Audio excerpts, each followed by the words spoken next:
Earlier I talked with Rolando Santos. He's the president of CNN Chile. Now we have him live with us. He has just driven to the CNN newsroom there in Santiago. And Rolando, how are things looking? Well, actually, it's just a little after 7:15 local time, so first light, and you're really beginning to get an understanding of the damage.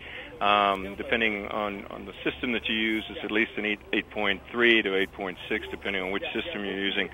And you can see now a lot of collapsed buildings, a lot of facade. Lots of people are on the streets throughout Santiago to be out of the building because of the aftershocks.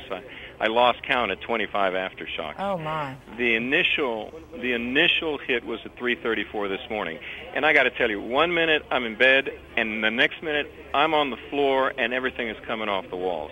Now I'm a big man, about 120 kilos. Okay, so think about that for a second. As I left my apartment to get to the office, there was not a thing on the walls or on a shelf in the kitchen or anywhere else that was still on the shelves. And so it was, as I've told you earlier, I've been through quite a few earthquakes, both as a reporter and living in California and other places. No question about the severity of this. I was on the floor trying to get up or trying to dodge the lamp and the telephone that was falling off the table and things off the walls for a good 45 seconds. And so I think there's a good piece of this in the sense that psychologically, this country is used to earthquakes. So from that perspective, there isn't a sense of panic. And when I say good, you have to take that word in relative terms. This country is used to earthquakes, not this severe. It's been at least 100 years since they've had one this severe in the country. But people don't tend to panic like they do in other places that are not used to it. People are outside of their homes. There's a general sense of waiting to see when they can go back, looking at the damage. We've got reports, as I told you, of 20 people dead.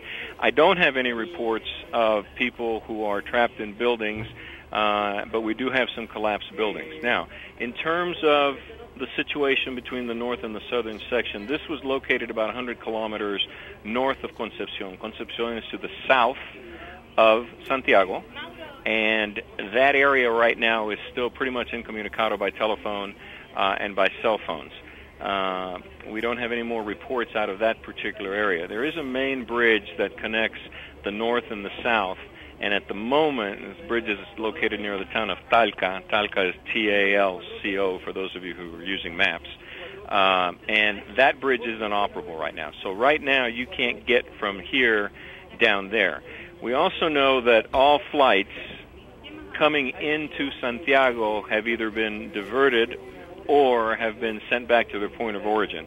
We have some of our reporters who are coming back from vacation because in this country this is the end of the summer season, so everyone's coming back. We've had several of our reporters call in from Lima who basically said they were actually in mid-flight and got turned back around. Oh, how interesting. I'm trying to confirm now whether the Santiago airport is back and open. It was shut down for a while. So that pretty much is the situation right now. Again, if you look at the positives, this is a country that is really resilient. They understand the situation. There's no sense of panic that any of our reporting crews throughout the city or the rest of the region have picked up.